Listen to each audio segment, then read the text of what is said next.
Mumpung ingat menawi mangke supe wonten bantuan doa ditujuaken dumateng Bapak Hartawan Pak Wawan ingkang samangke operasi teng Rumah Sakit Islam.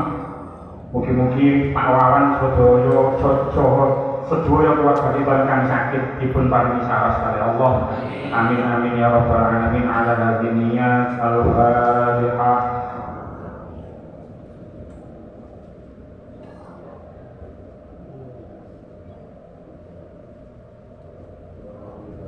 Bismillahirrahmanirrahim. Kita lanjutkan surah Al-Baqarah ayat 112. Qala Allah Ta'ala fil Qur'anil Karim, A'udzu billahi minasy syaithanir rajim. Bismillahirrahmanirrahim. Wa man adzlamu mimman mana'a masajidallahi an yuzkara fiha ismuhu wa sa'a fi kharabiha. Ulaika ma kana lahum an yadkhuluha illa khaifin. Lahum fid dunya khizyun wa lahum fil akhirati 'adzabun 'adzim. Wa man utawi sapa iku azlamu luwih ngaminoyo mimman tinimbang saking wong mana akan ngalang-alangi supaya siman masajidallahi ing pira-pira masjid Allah ayyuzkara ing yen to ditutur fiha ing dalam masjid apa ismuhu asmani Gusti Allah wa sa'alan tumindak supaya siman mana fi kharabiha ing dalam merusak masjid. Ulaika utai mengkono-mengkono mamma'a iku makana ora ono iku lahum kedue ulaika opo ayat fuluha yen to mlebu sapa ulaika ha ing masjid illa khaifin angin padha wedi kabeh. Iku lahum tetep kedue pundi ujue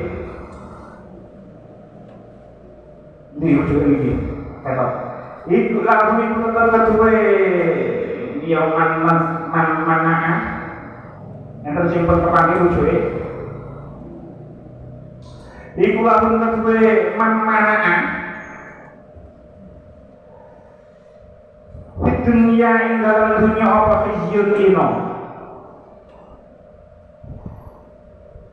walaupun lagi terkedua ulaika yang dulu sangi mawon nggih balik teman mana walaupun nanti kita kedua ulaika atau man mana fil akhirat ing dalam akhirat azabun ta siksa azimun kang agung. Wa man adzlamu mimman mana'a masajidallahi ayyuzkara fiha ismuhu wa sa'a fi kharabiha. Dan siapakah yang lebih zalim daripada orang-orang yang melarang di dalam masjid-masjid Allah untuk menyebut namanya dan berusaha merobohkannya. Ulaika ma kana lahum an yadkhuluha illa khaifin. Mereka itu tidak pantas memasukinya kecuali dengan rasa takut kepada Allah. Walahum fil akhirat lahum fid dunya khizyun wa lahum fil akhirati 'adzabun 'adzim. Dan mereka mendapat kehinaan di dunia dan di akhirat mereka mendapat azab yang berat. Asbabun nuzul ayat ini, asbabun nuzul ayat ini sangat banyak. Terus wakil ambil banyak ini juga. Angsal nerangoi, angsal belajar. Terus kalau baca beberapa tafsir, kalau sebut tafsir ini, termasuk terangkat tafsir karangan Syekh Jalaluddin Asyuti, yaitu tafsir Ad-Durrul Mansur. Syekh Jalaluddin Asyuti ini mengarang sebuah kitab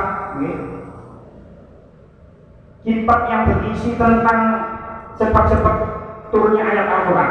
Niku sebab-sebabnya turunnya ayat Al-Quran dirangkum sedaya, ditulis sedaya tentang kitab sing jenenge Lubabun Nukul fi Asbabin Nuzul. Nah, Syekh Jalaluddin Asyuti ini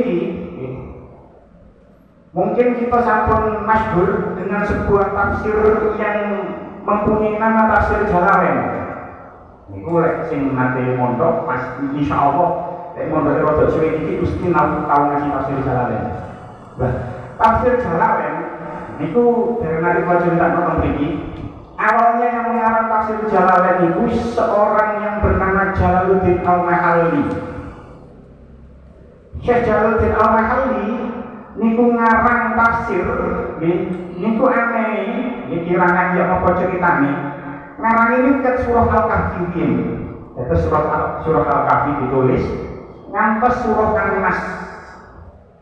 Lajeng sak mantune surah An-Nas, lajeng Syekh Jalaluddin Al-Mahalli niku nulis surah Al-Fatihah. Maksudnya mangke diterusno Al-Baqarah, Ali Imran, An-Nisa dan seterusnya sampai Al-Isra. Dilarang Syekh Jalaluddin Al-Mahalli niku sedo. Terus wakilah Syekh Jalaluddin Asyuyuti saderenge Syekh Jalaluddin Al-Mahalli saderenge sedo niku wasiat marang salah satu muridnya. Muridnya sami jenenge Jalaluddin juga. Tapi Jalaluddin Asyuyuti.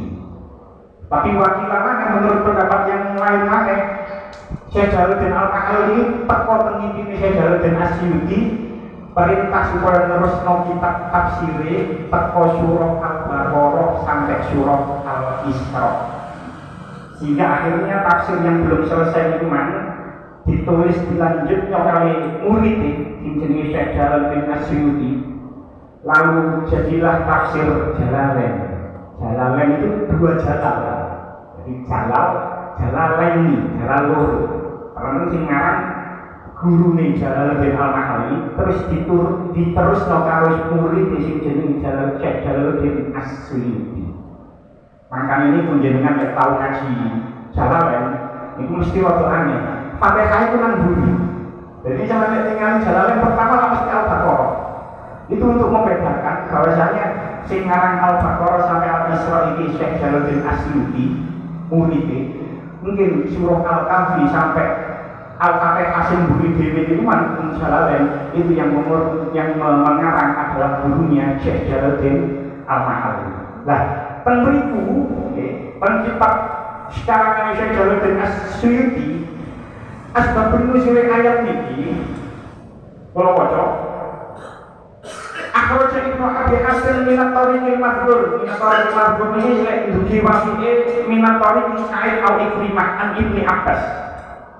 Jadi diriwayatkan dari Ibnu Abbas, anna Quraisyan mana'u an-Nabiyya sallallahu alaihi wasallam as-sholata indal Ka'bati fil Masjidil Haram fa anzalallahu hadhil ayat.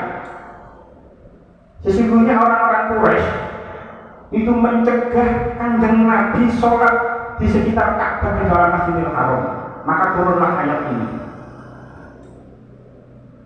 Terus menurut pendapat yang lain di kitab yang sama oleh Syekh Jalaluddin Asyuyuti, wa akhraja Ibnu Jarir an Ibni Zaid, diceritakan dari Ibnu Jarir dari Ibnu Zaid, nazarat fil musyrikina hina saddu Rasulullah an Makkah yaumal Hudaybiyah. Turunnya ayat ini itu berkenaan dengan orang-orang musyrik yang mencegah Kanjeng Nabi masuk tenggone Mekah ketika itu Kanjeng Nabi berada di Hudaybiyah. Jadi ayat ini menurut keterangan Syekh Jalaluddin Asyuyuti, makanya saya sebut bala-balik untuk nanti membedakan dengan keterangan yang lain. Menurut keterangan dari Syekh Jalaluddin Asyuyuti, ayat ini turun berkenaan dengan peristiwa Hudaybiyah. Peristiwa Hudaybiyah itu terjadi pada tahun 6 Hijriah. 6 Hijriah. Terus Kanjeng Nabi sampun teng Madinah selama 6 tahun. 6 tahun. Pada waktu 6 Hijriah itu Kanjeng Nabi niku ngipi umroh teng Mekah bareng-bareng karo para sahabat. Nggih. Terus nang Masjidil Haram njupuk kunci Ka'bah. Nggih ngipi nang jero ngipi yo tawaf goyim yo sa'i sampai tahallul. Bahkan diceritakan saking detailnya mimpinya niku Kanjeng Nabi sampai mimpi niku ana sing tahallul niku gundul, ana sing tak gundul. Jadi tahallul itu kan tak gundul, tak gundul. Tapi lek haji akhirnya gundul. Gundul apa boten nyamen gundul. Kulo lek haji nggih gundul. Lek umrah boten gundul. Jadi boten tapi sing apik gundul, sing apik gundul. Nah, Kanjeng Nabi itu sampai mimpi seperti ini, saking detailnya, terus matur marang para sahabat. Aku mari mimpi kaya ini, ayo siapno sahabat, ayo berangkat nang Mekah, ayo umroh. Akhirnya Kanjeng Nabi mengumpulkan para sahabatnya, terus berangkat kali salah satu garwane sing bernama Ummu Salamah. Kanjeng Nabi berangkat umroh pada tahun 6 Hijriah itu bersama 1.400 orang. Dengan banyak 1.400, wakilah 1.500. Jadi umpama numpak bis isi sekat, nanggone kono itu bis isi sekat soalnya. Itu berarti 30 bis. 30 bis. Sebuah rombongan yang sangat besar. Tapi pada saat itu buatan ono mobil sih. Jadi numpak unta, jin melaku. Padahal numpak bis itu perjalanan itu kurang lebih 6 jam sama detik. 6 jam sama detik, buatan nanti mandek suwe-suwe loh. Ini itu 6 jam sama detik. Dengan saat ini sampun canggih, sampun maju. Ada kereta cepat yang bernama Haramain Express, itu kecepatannya sampai 300 km per jam. Itu saja ditempuh 2 jam setengah. Jadi jarak antara Madinah ke Mekah itu 450 km. Jadi corong kini menang di 450 itu. Atur. Jadi jaraknya jauh. Dugi Madinah ke Mekah.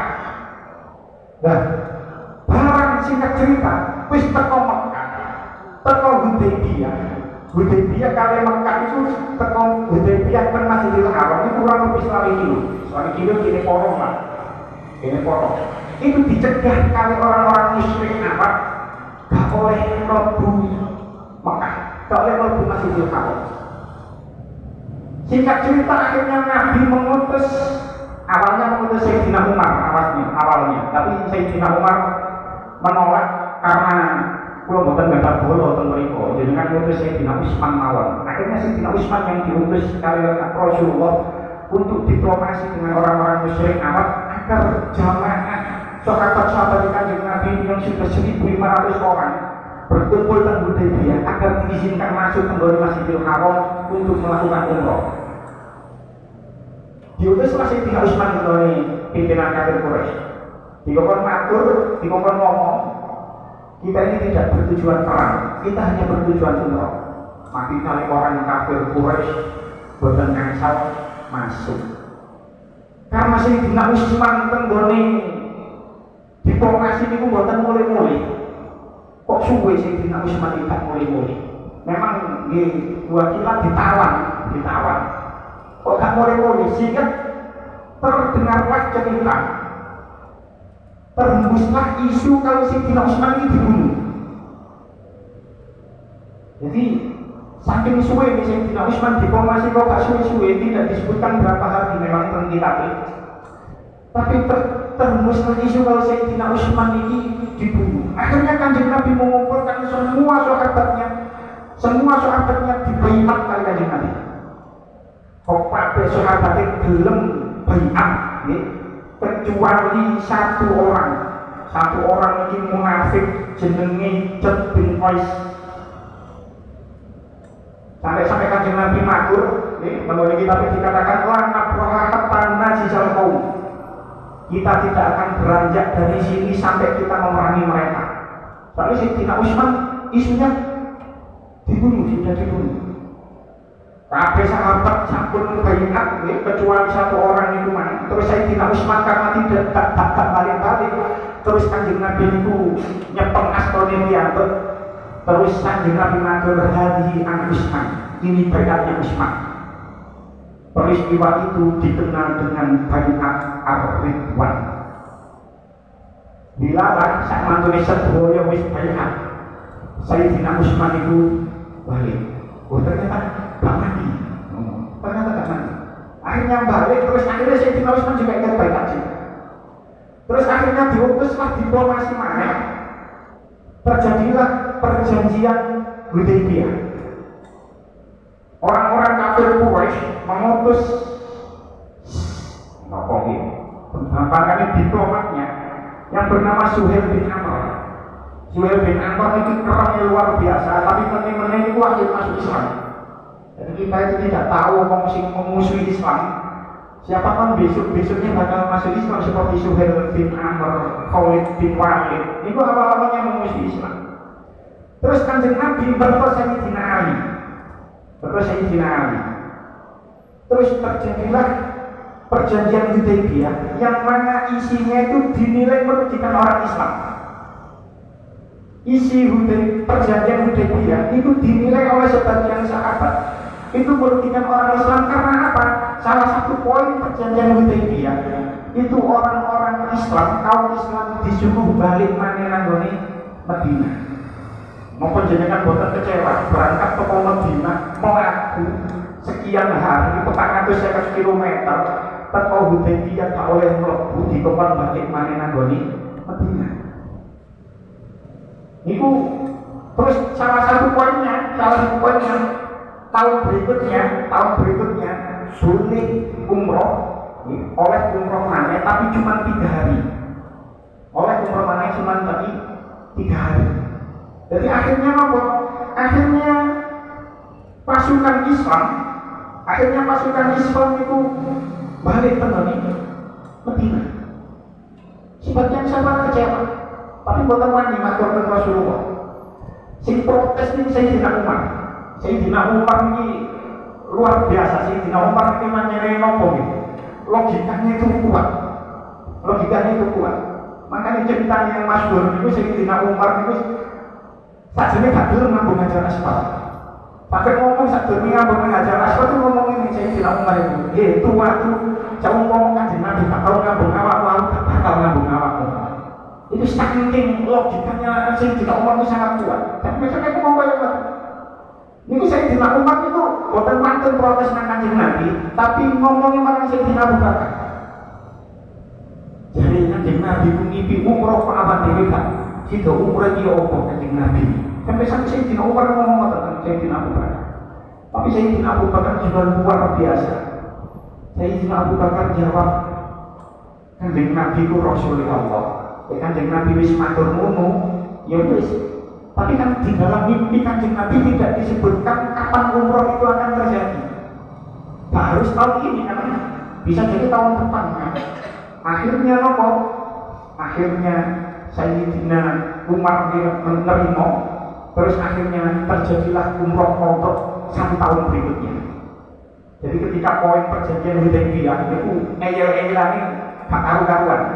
Pertama ditulis Bismillahirrahmanirrahim, Suhel ini betul turun. Apa itu Bismillah? Kita tidak mengenal Allah Ar-Rahman Ar-Rahim. Akhirnya ditulis Bismillahi Allahumma dibayar apa malam tanggal kitab ini.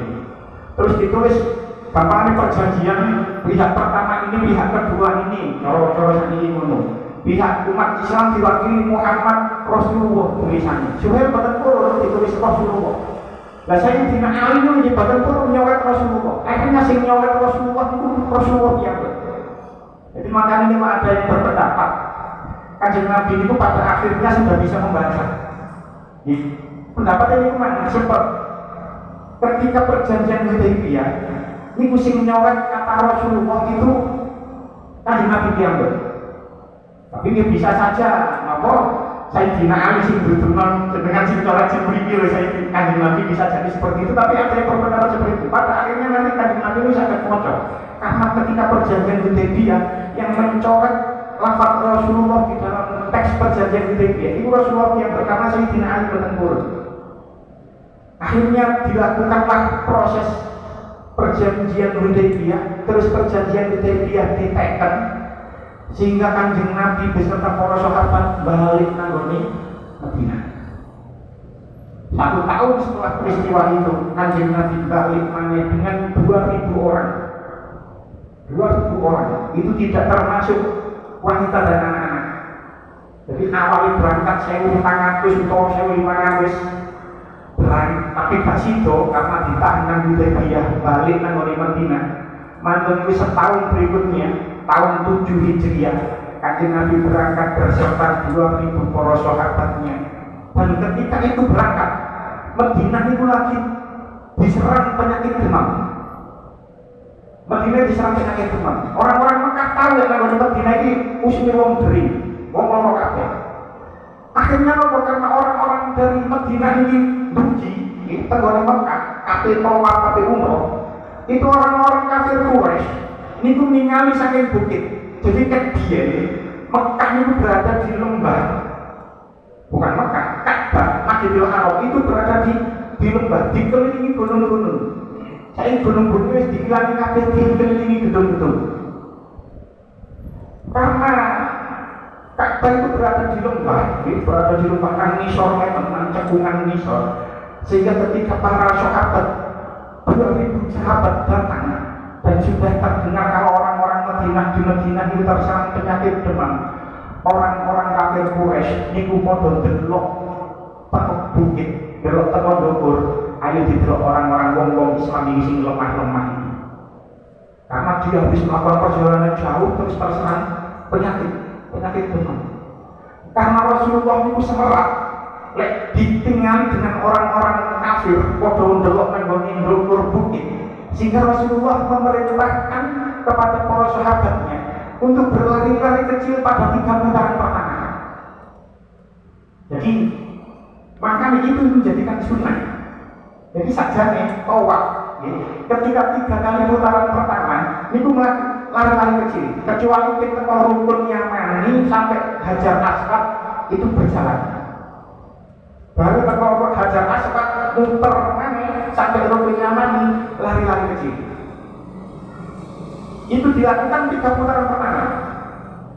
Barang ngerti,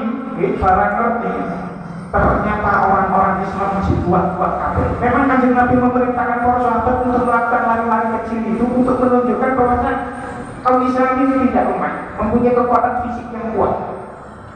Ketika mulai putaran keempat, orang-orang kafir itu wis podo mudun ke pondok. Terus Kanjeng Nabi matur wis tak usah melayu. Akhirnya ketika putaran keempat jalan. Jadi apa yang dilakukan oleh Rasulullah sekali itu sudah menjadikan sunnah. Jadi sing nom-nomnya kan kayak kulon dia kuat-kuat mawon 3 putaran pertama lari kuat-kuat mawon, tapi yang pun sepo-sepo ya gak bisa ngomongane dengan kondisi sing sampun petang misalnya haji pasir seperti itu luar biasa nih buatan sakit. Tapi stasi umroh terus buatan pasir atau manage waktu-waktu sing awan sore buatan sepirawan ini bisa melakukan lari-lari kecil pada 3 putaran pertama. Jadi apa yang dilakukan Kanjeng Nabi walaupun itu cuma sekali itu sudah menjadikan sunnah. Itu juga berlaku pada kunut. Makanya kulo panjenengan kunut subuh itu karena Kanjeng Nabi pernah melakukan kunut, tapi tidak setiap waktu Kanjeng Nabi kunut itu gak subuh terus-terusan kunut tidak. Tapi ya juga gak usah diterusno. Kanjeng Nabi biar tahu kodok sholat berarti gak sinnalan kodok sholat, gak usah diterusno ngono, wis cukup nang ngono ae. Jadi apa yang dilakukan oleh Kanjeng Nabi, tawaf, melakukan lari-lari kecil pada 3 putaran pertama itu adalah sunnah dan itu berlaku sampai saat ini. Akhirnya ketika itulah atas peristiwa Hudaybiyah itulah ayat ini turun. Itu pendapat yang pertama. Jadi ini ayat ini menunjukkan bahwasanya ini ada hubungannya dengan orang-orang musyrik Arab yang mencegah Kanjeng Nabi dan pasukan dan sahabatnya ketika itu mau umroh di tahun 6 Hijriah, tapi ternyata dihadang oleh orang-orang kafir Quraisy pun. Pendapat yang kedua, tafsir Al-Munir karena Syekh Wahbah Az-Zuhaili. Berikut dikatakan sambil riwayat Imam Al-Kalbi, ayat ini turun berkaitan dengan orang Romawi yang bernama Toplus, agama Nasrani. Yono wong Romawi agama Nasrani jenenge Toplus, tok lan agama Nasrani. Nah, mereka itu menyerbu Bani Israel, orang-orang Romawi itu sing agama Kristen, menyerang Bani Israel, membunuh orang-orang Bani Israel, menawan kaum wanita dan anak-anak, mengubah Taurat dan meruntuhkan Baitul Maqdis. Jadi pendapat yang kedua itu adalah orang Kristen yang dimaksud di ayat ini, yang membunuh orang-orang Bani Israel. Pendapat yang ketiga, Penafsir Al-Qutubi dikatakan Fadzakar al-musiruna annaha nazalat fi Bukhtansor.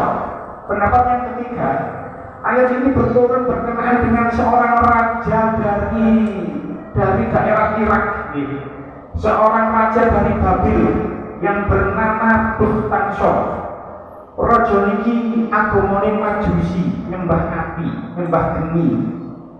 Mereka itulah yang menyerang orang-orang Yahudi dan merobohkan Baitul Maqdis. Buya Hamka tafsir Al-Azhar itu menceritakan peristiwa ini terjadi 130 tahun setelah diangkatnya Nabi Isa ke langit.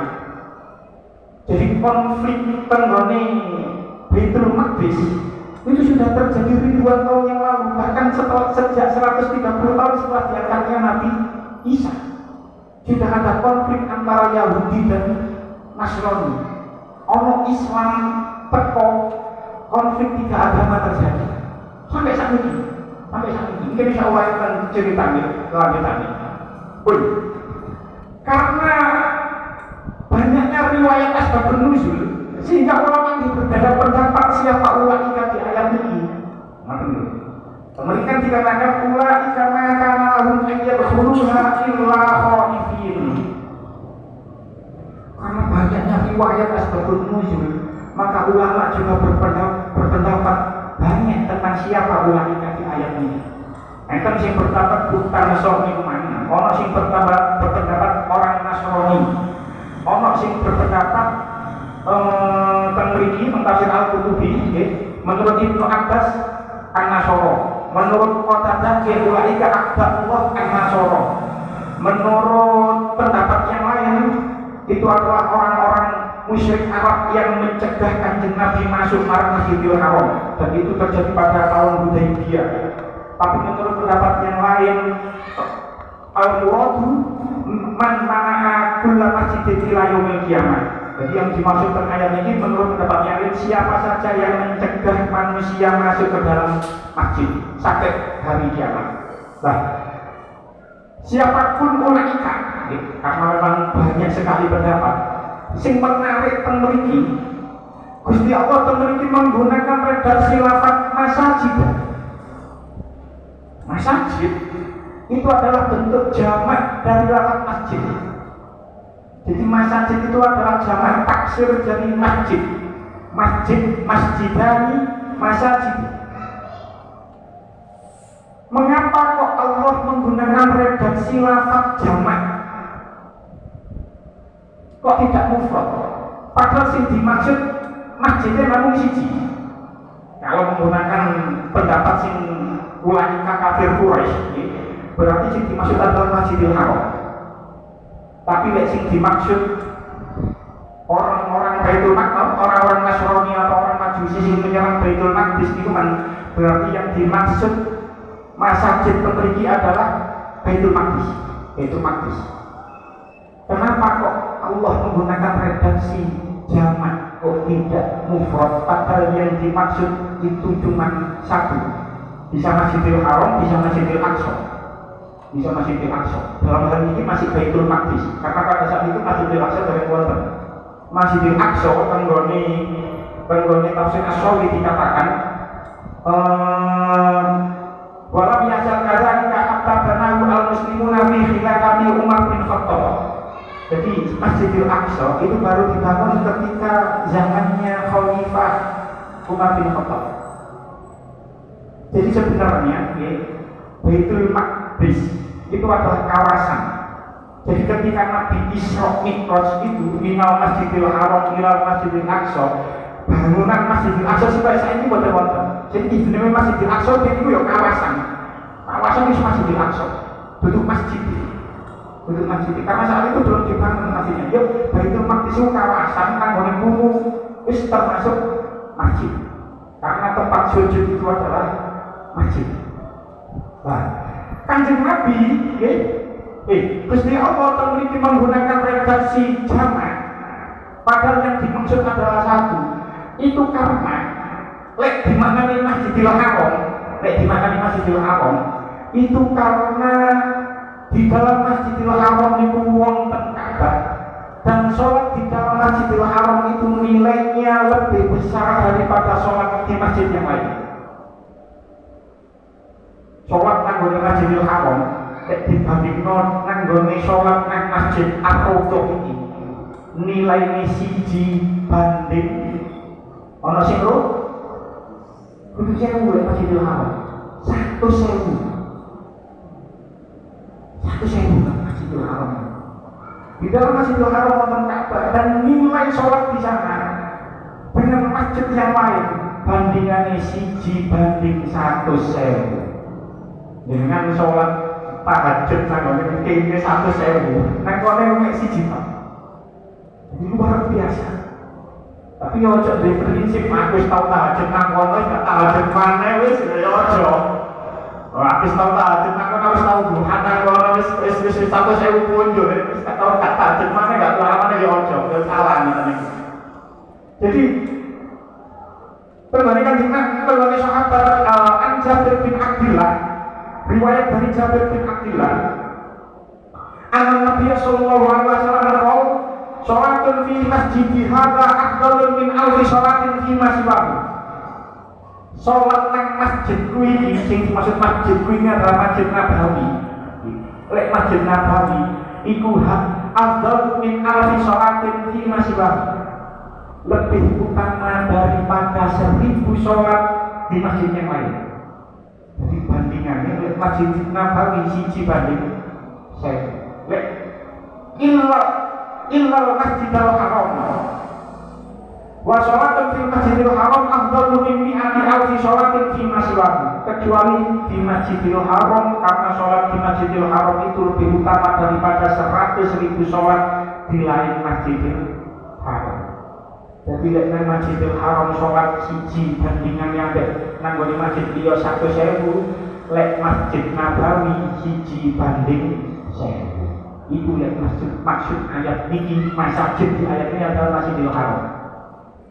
Nah, Masjidil Aqsa atau Baitul Maqdis juga mempunyai keistimewaan tersendiri. Sholat dari Masjidil Aqsa atau Baitul Maqdis yang berterdapat Baitul Maqdis itu karena memang kawasan, Masjidil Aqsa itu kawasan, tidak harus ke Masjid Aqsa-nya itu. Perlu dikatakan an Abi Bakar an Nabi sallallahu alaihi wasallam sholatun fi Masjidil Haram yaitu alfi sholatin wa sholatun fi masjidi alfa sholatin wa fi Baitul Maqdis khamsuni alfi sholatin. Kanjeng Nabi nanti tahu sholat nang Masjidil Haram itu luwih utama bandingane 100.000 sholat, nang Masjid Nabawi 1000, lek Masjidil Aqsa 500. Jadi setidaknya awak dhewe niku lho sak jenenge kepingin yo mugi-mugi iso nang Masjidil Aqsa sing wis tau cek ono tambahane ngono cek tak masjid loro. Ya tahu nang Masjidil Aqsa karena memang tiga tempat itu adalah masjid yang siji. Artinya siji temriki niku hanya 3 masjid niku yang berbeda nilainya dengan masjid yang lain. Hanya 3 masjid ini. Wakila menurut pendapatnya lain, hadis saking Abu Dzar, sholatun fi masjidi afdalu arba'i sholatin fihi. Menurut pendapatnya lain, pendapat hadis saking Abu Dzar, sholat nang masjid iki luwih utama timbangane nang Masjidil Aqsa 4. Dadi lek nang Masjid Nabawi ku 1000 dibagi 4 berarti 250. Jadi menurut sebuah pendapat nek nang Masjidil Aqsa itu nilainya 500, tapi menurut pendapat yang lain 250. Hanya 3 masjid ini yang nilainya berbeda dengan masjid yang lain. Selain 3 masjid ini berbeda. Jadi jenengan misalnya ketika 10 hari terakhir Ramadan, tak usah doa nang masjid ngampel, tak usah doa nang goni diri, cukup rame no masjid kampung kita. Tak ono bedane itikaf nang masjid kampungnya awak dhewe karo nang goni masjid di Sunan Ampel. Sampai pada desek-desekan nang kono wis tak karo-karo apa maneh lek malam piro nang Ampel itu. Selawe kok 17 wae. Selawe ku diri. Itu.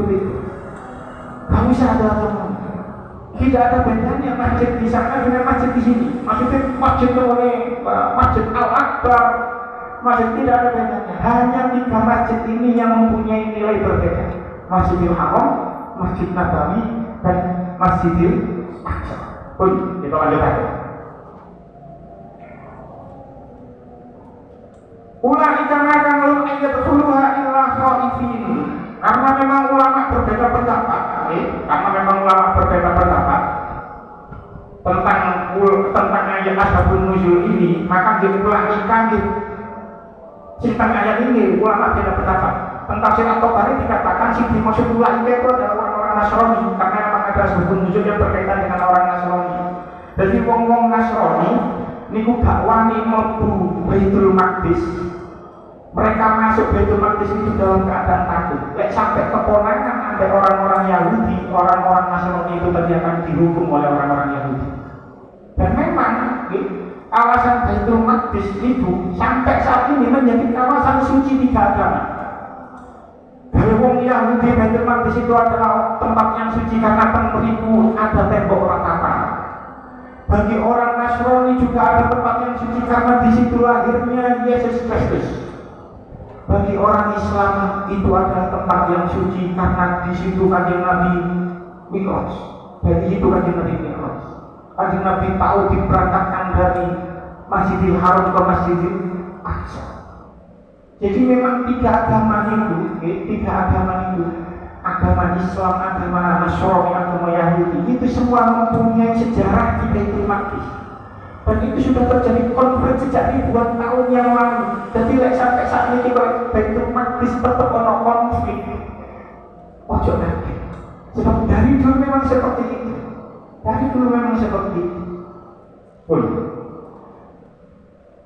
Menurut pendapat yang lain, menurut pendapat yang pertama, ulama kan Nasrani, orang-orang Nasrani sing nyerang orang-orang Yahudi ini kuwi. Menurut pendapat yang lain, sing dimaksud adalah orang-orang musyrik Arab. Pada saat ayat ini turun, itu orang-orang musyrik Arab niku pasti saged temani menjeru Masjidil Haram. Pasti saged. Barang ketika dia orang-orang musyrik itu masih wong-wong niku musyrik, orang-orang itu juga temani Masjidil Haram. Ya tawaf, ya sakit, tapi di sekitar Ka'bah itu masih banyak berhala. Tawaf sakit tapi bukan karena Allah, tidak, tapi nyembah berhala. Nanggone antara Ka'bah karo Shafa Marwah niku biyen pasar biyen. Jadi orang-orang musyrik bebas masuk ke kawasan Masjidil Haram. Karena memang itu adalah wilayah gampangane niku wilayah perekonomian juga. Nah, baru ketika Tafsir As-Sawi dikatakan, baru ketika tahun 9 Hijriah Gusti Allah menurunkan surah At-Taubah ayat 8 itu. Pemeri Gusti Allah dawuh, a'udzu billahi minasyaitonir rajim, ya ayyuhalladzina amanu innamal musyrikuuna najasun fala yaqrabu masjidal haram ba'da 'amihim hadza. Wahai orang-orang yang beriman, sesungguhnya orang-orang musyrik itu najis, kotor jiwanya. Maka janganlah mereka mendekati Masjidil Haram setelah tahun ini. Sejak saat itu orang-orang kafir boten angsal masuk Masjidil Haram, Masjidil Haram. Makanya ulama akhirnya berbeda pendapat bagaimana hukum orang kafir masuk masjid. Ulama berbeda pendapat. Pemeri dikatakan Ikhtarafat al-madhahibu fi dukhulil kafir al-masjidah famana'ahu al-malikiyatu illa lihajatin. Menurut Imam Malik, orang kafir itu dilarang masuk Masjidil Haram kecuali ada hajat. Betul salah kecuali ada hajat. Kalau ada hajat boleh. Wa fasala asy-syafi'atu faqalu in adzana lahu muslimun fi ghairil masajid salasah jaza wa illa kana. Tapi menurut Imam Syafi'i, begitu juga Imam Hambali, Imam Ahmad Ibnu Hanbal, orang kafir itu tidak boleh masuk masjid 35 boten angsal. Lek masjid liyane masjid telu oleh. Makanya dia ketika Obama jadi presiden, Obama berkunjung ke Indonesia, kan dengan masjid Istiqlal. Betul apa? Tapi lek masjid telu niku man, menurut Imam Syafi'i kali Imam Ibnu Hanbal boten angsal. Tapi menurut Imam wa jawazahu al-Hanifatu mutlaqan. Menurut Imam Abu Hanifah boleh secara mutlak masih di Masjidil Haram. Jadi menurut Imam Abu Hanifah, kami salah orang kafir sampai saat ini boleh masuk Masjidil Haram boleh. Aku gak ngerti ayat ini kemana Imam Abu Hanifah ya ngerti ya. Masa sekelas Imam Hanafi gak ngerti ini bu ayat ini. Cuma maksudnya ayat ini menurut Imam Abu Hanifah, setelah ayat itu turun, orang-orang musyrik gak oleh main tawaf nanggone Ka'bah, gak oleh main tawaf dengan keadaan telanjang. Dia itu wong-wong yang zaman tasik jahiliyah, orang-orang kafir Quraisy, orang-orang musyrik itu tawaf dengan Ka'bah oleh musuh. Setelah ayat ini turun, orang-orang musyrik gak oleh main tawaf, gak oleh main tawaf dalam keadaan musuh. Pun kita lanjutkan. Nah, hebatnya mana? Imam Mazhab Akbar sudah mengeluarkan pendapatnya masing-masing. Hebatnya lagi, Wahabi itu keluar dari semua pendapat imam-imam. Menurut paham Wahabi, dan Wahabi itu adalah paham yang dianut oleh pemerintah Saudi Arabia, orang kafir dilarang masuk Mekah dan Madinah. Ini orang kafir melebu Mekah, kafir melebu Madinah. Ini kok dapat batasannya? Dulu paspor sih, agamanya apa? Oh ini tujuan umroh, ini ziarah, betul apa? Tapi hebatnya orang-orang Wahabi itu keluar dari semua pendapat imam itu terus berpendapat semua orang kafir tidak boleh masuk Mekah, tidak boleh masuk Madinah mutlak. Meskipun kadang-kadang wong yang begini, wong Wahabi, kadang-kadang wong Wahabi itu teman-teman. Kalau tahu piambak, kalau pas saya haji, kalau tahu karena itu di depan mata saya sendiri, ono wong kira-kira wong Madura, kira-kira wong Madura, karena memakai seragam haji, Ketika ke Madinah, niku dheke delok ono wong gede dhuwur jenggoten kaya serbane ate wong-wong iki golok ini kan. Digolok ini tapi warnane abang. Jenggote lah, pikirin jamaah Indonesia ini, wah ini syekh gede, ini kiai gede. Akhirnya disalami kalau jamaah Indonesia memang disalami, karena si disalami ini anggapannya kiai gede, disalami itu diambung ini, diambung ini diwamu jamaah Indonesia ini memang, diarani haram. Kau lagi ini haram, rokok itu hanya untuk Allah. Dianggap salaman dulu dia dianggap rokok. Gak boleh, haram.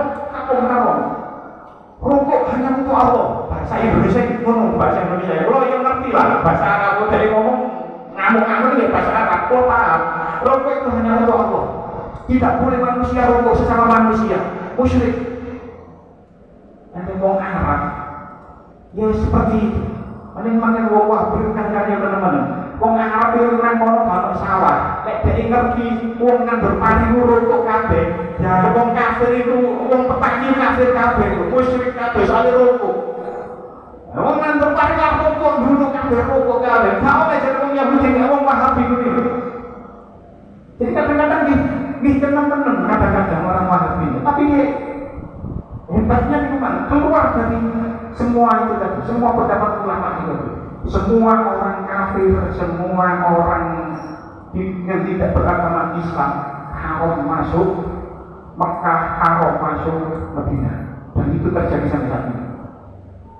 Jadi anak-anak saya hebatnya, sebab saya ngomong, kalau saja Arab Saudi itu tidak dikuasai oleh Wahabi, pakanannya di noni kok, ono jamaah dari Madura zaman niku nanggone Mekah niku ketika tawaf bawa gunting iswah.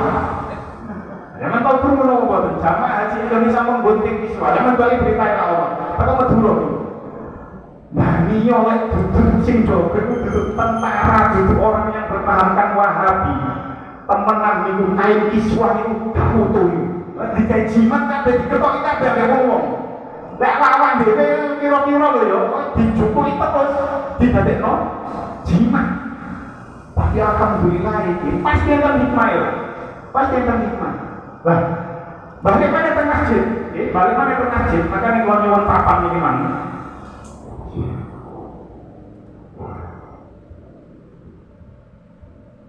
Salah satu pendapat itu mengatakan ini memang Masjidil Haram, ini masih Majid dengan ayat ini.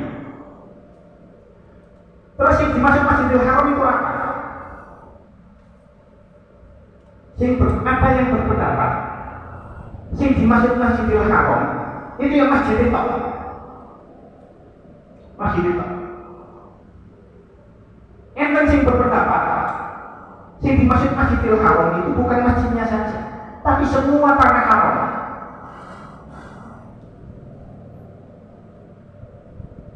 Dan inilah pendapat yang diajarkan Sayyid Ahmad Tengkoro Sambini.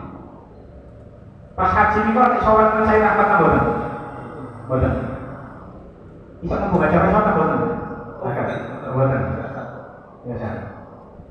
Kalau setiap kali merikok dan setiap kali ke Makkah, itu mesti sholat dengan Sayyid Ahmad dan saya pas mau kapan jadwal ngaji.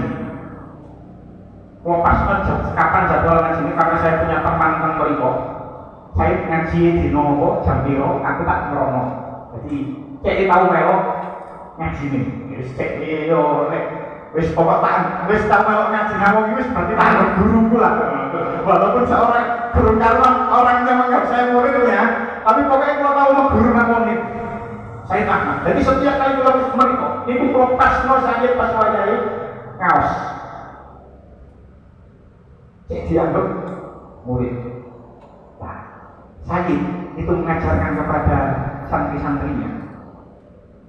Yang dimaksud Masjidil Haram itu tidak hanya masjidnya saja, tapi semua tanah haram itu masuk Masjidil Haram. Jadi umpama ana wong haji sembahyang nang nggone hotel, maka pahalanya senilai tepat 100.000 seperti halnya di Masjidil Haram. Dan ini yang saya ajarkan kepada rombongan yang saya pimpin. Kalau haji ini udah di ketua rombongan soalnya. Sama saya banyak yang sepuh. Pun boten usah masjid bundino. Nang kene ganjarane padha. Sebab nopo Sayyid Ahmad ngendika kaya apa dasarnya? Dasarnya itu surah Al-Isra ayat 1. Subhanalladzi asra bi 'abdihi lailan minal masjidil haram ilal masjidil aqsa. Kanjeng Nabi itu ketika Kanjeng Nabi Isra dari Masjidil Haram ke Masjidil Aqsa, itu Kanjeng Nabi sebenarnya tidak mulainya dari Masjidil Haram, tidak. Jadi Kanjeng Nabi buat menjadi masjid, pengendara Masjidil Haram terus langsung ke Masjidil Aqsa, tidak. Tapi menurut riwayat yang kuat, Kanjeng Nabi itu berangkat Isra dari Masjidil Haram ke Masjidil Aqsa. Itu berangkat dari rumahnya Ummu Hani binti Abi Thalib. Rumah Ummu Hani binti Abi Thalib itu di luar Masjidil Haram, tapi Al-Quran tetap mengatakan minal Masjidil Haram. Jadi mana? Jadi minal Masjidil Haram, walaupun nanti Nabi Isra-nya tidak dimulai dari Masjidil Haram, yaitu dari rumahnya Ummu Hani, tapi Al-Quran tetap menyebut minal Masjidil Haram. Makanya niku setiap ibadah yang dilakukan, walaupun itu tidak di dalam Masjidil Haram, selama itu tentang haram, maka pahalanya juga senilai dengan apa yang dilakukan di dalam Masjidil Haram. Kan?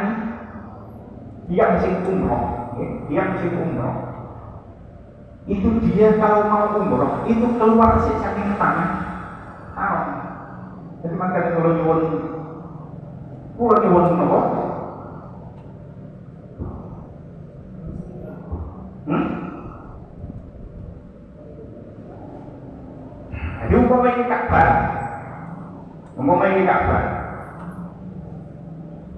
Ini Ka'bah. Ini Masjidil Haram. Nah, ini ono Jirona. Jirona ini 23 km. Nanti ini Tankim paling itu. Umroh itu lek ide-idean nang Tankim. Nanti ini Sumais itu Hudaybiyah itu Sumais.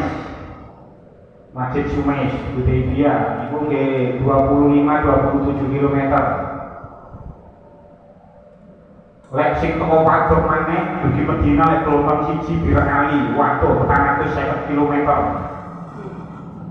Mriki Arafah 22 km. Ono maneh enten mriki. Nah, ini nggih batasnya tanah haram. Mekah tambah sak ini. Mekah misalnya ini Mekah. Napa jenenge papan ini Mekah. Lah semua yang tetap dilakukan masih di wilayah tanah haram ini masih kategori Masjidil Haram. Lah, wong lek bagian umroh niku mesti metu begitu iki sik njupuk mikot Tankim, Hudaybiyah, apa Jirona.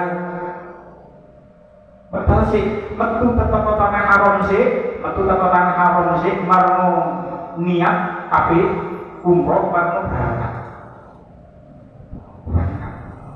Maka lek gelombang 1 niku enak, boten ono masalah. Soalnya gelombang 1 niku mesti nang Madinah sik. Mungkin mikot ketika mikot pertama niku umroh wajib niku nanggone Bir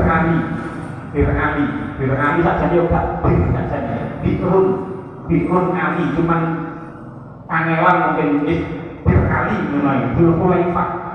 Sing repot iki pancen lek gelombang 2 itu karena kita itu berada di timur Ka'bah, timur Mekah, maka Jeddah itu misalnya nang kene,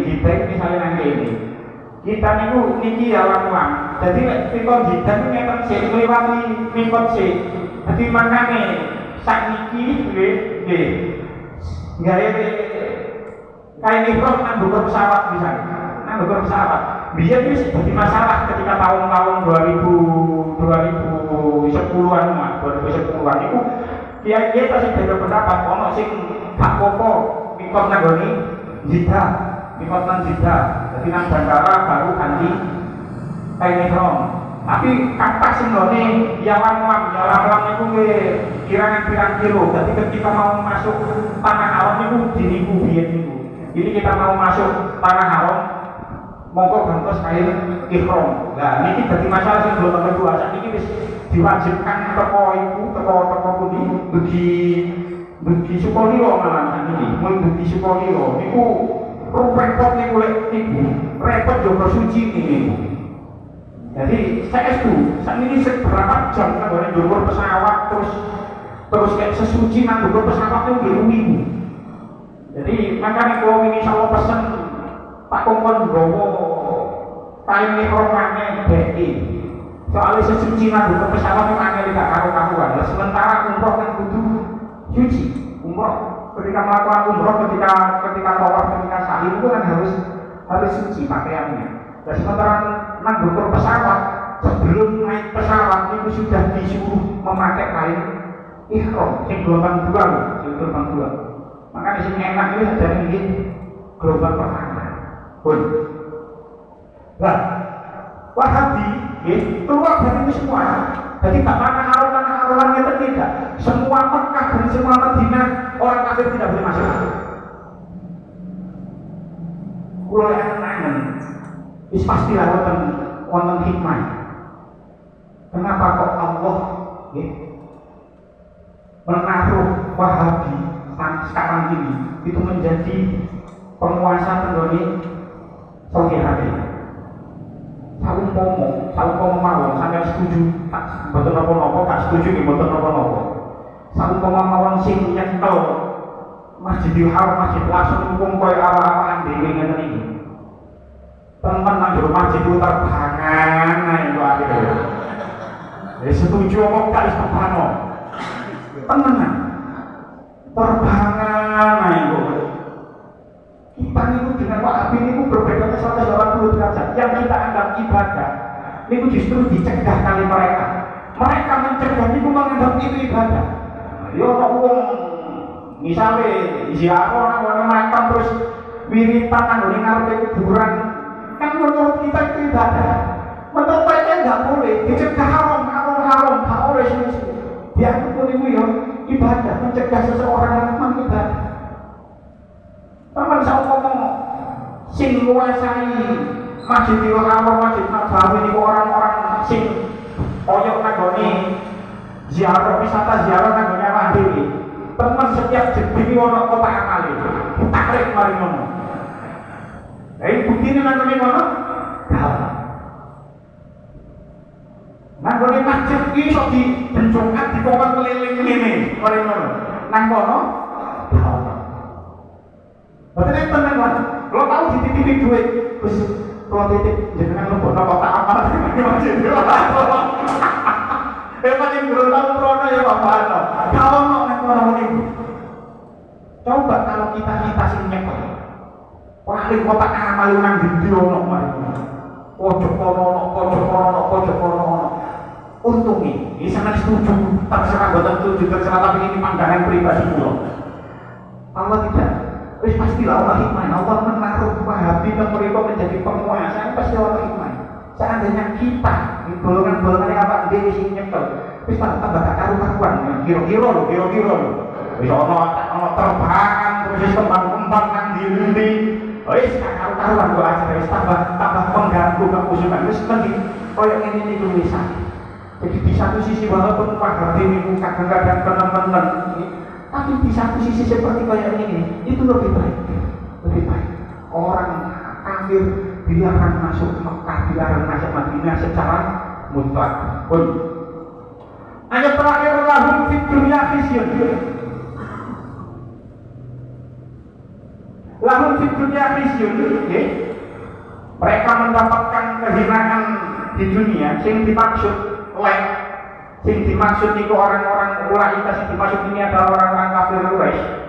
Maka yang dimaksud kehinaan di ayat ini adalah orang-orang kafir mengalami kekalahan ketika Fathu Makkah. Jadi mereka kalah. Yang dimaksud orang-orang Nasrani maka peristiwa penaklukan Konstantinopel. Mungkin tentang Al-Qutubi dikatakan seperti itu. Sing dadi makane ulaika memiliki makan ulama beda pendapat. Sing dimaksud orang Islam ini berarti vision di dunia, yaitu mereka mengalami kekalahan dan terbukti dengan adanya peristiwa Fathu Makkah. Ulaika Nasrani berarti penaklukan Konstantinopel. Ayat terakhir walhum fil akhirati adzabun adzim, dan mereka mendapat azab yang berat, yaitu sing dimaksud akhirat, yaitu sing dimaksud adalah neraka. Pun cekap semanten, mugi-mugi tadi keterangan manfaat. Pun mantun apa namanya? Rabiul Awal sampun mandun. Terus kula waca teng kitabe. Dan kitabe kula waca niku selawat sing biasa kita waca niku hendaknya kita baca setiap sebelum tidur ping 70. Jadi ceritanya seperti wong sing nglanggengno maca itu kabeh turu ping 70, maka suatu hari nanti dia akan mimpi bertemu Rasulullah. Mugi-mugi ya kalau kali panjenengan iso ngamalno iki sehingga kalau kali panjenengan suatu hari nanti bisa bermimpi bertemu dengan Rasulullah dan ditakdir sakit ziarah makam Rasulullah. Amin amin ya rabbal alamin. Bismillahirrahmanirrahim. Wa yassirna umurana wa umuratina wa dunyana wa akhirana. Wa yassirna wa auladina wa dzurriyyatina wa jama'atina ziarah Makkah wal Madinah bil haji wal umrah marratan ba'da marrah bi rahmatika ya arhamar rahimin. Wa yassirna ziarah Masjidil Haram. Wa yassirna ziarah Masjid yassir lana ziyarata Masjidil Aqsa. Rabbana atina fid dunya hasanah wa fil akhirati hasanah wa qina adzabannar. Wassallallahu ala sayyidina Muhammadin wa alihi wa sahbihi wa sallam. Alhamdulillahi rabbil alamin. Wassalamu alaikum warahmatullahi wabarakatuh.